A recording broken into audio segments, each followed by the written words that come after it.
Балам, тассашандағы телефоныңды. Жүр үйге, дұрыстап тамақтанып ал. Залдың мәселесі ғой ма? Сол залды сатып, қалаға қайтшы. Сіз тастап қайда кетемін? Оның үстіне балаларды көрдіңіз бе? Оларда түк жоқ. Бұл қалада екі-ақ жол бар. Бірі шахта, немесе түрме. Ал бокс, оларды адам қатарына қосудың жалғыз жолы. Сол үшін мен оларға көмектесуім керек.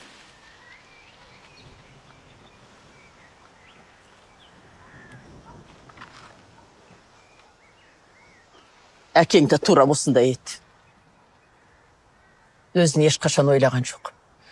Бар ойлайтын ана залдағы балалардың жағдайы болатын. Бокс деп кетті.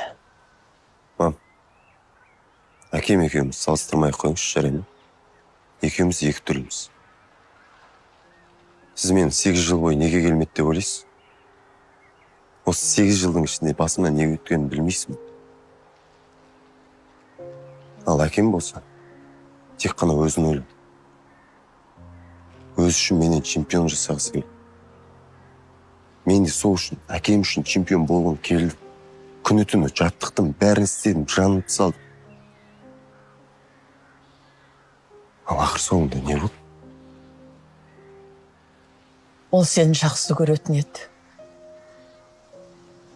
Бірақ айтып үлгермеді. Жақсы көрген адам солай істей ма, мам? А? Өз туған баласын қиын сәтте тастап кете ма? Мен оған айтқым келіп бәрін түсіндіргім келіп, бірақ ол мені тыңдамады, бұрылып та кетіп қалды. Все. Ал мен бәрінен айырылдым. Отбасым, карьера, сүйіктімнен де.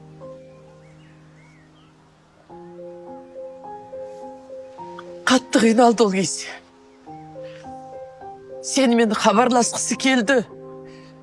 Бірақ намысы жібермеді. Әкеңнің мінезін білесің ғой.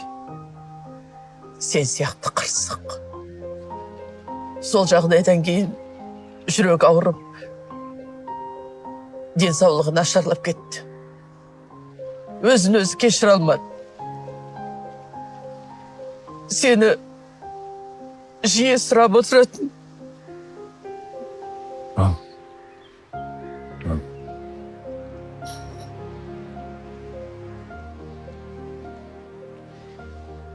Мені кешіріңізші. Менің кінәм жоқ. Шын әкеме олатында ештеңе істеген жоқ.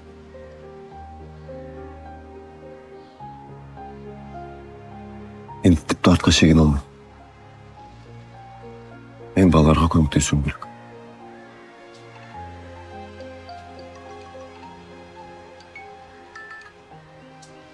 Да, бәке.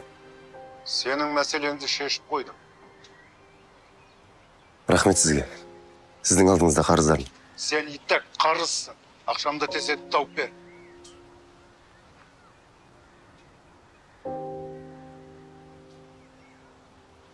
Балалар турнирге қатысатын болды. Әкем үшін тырысатын боламын.